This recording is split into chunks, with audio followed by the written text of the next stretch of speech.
how to connect a steering wheel to Asphalt Legends Unite. I'm going to tell you how to connect a steering wheel to Asphalt Legends Unite. Or is it actually possible to connect a steering wheel? Well, unfortunately, the game does not have a native support for steering wheels.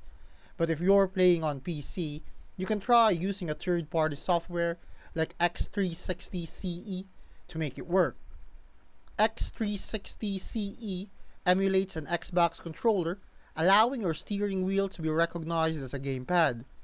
You'll need to download the software, configure your wheels, buttons, and pedals to match controller inputs, and run it in the background before launching the game.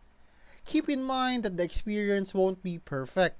Steering wheel may feel unresponsive, and force feedback won't work properly.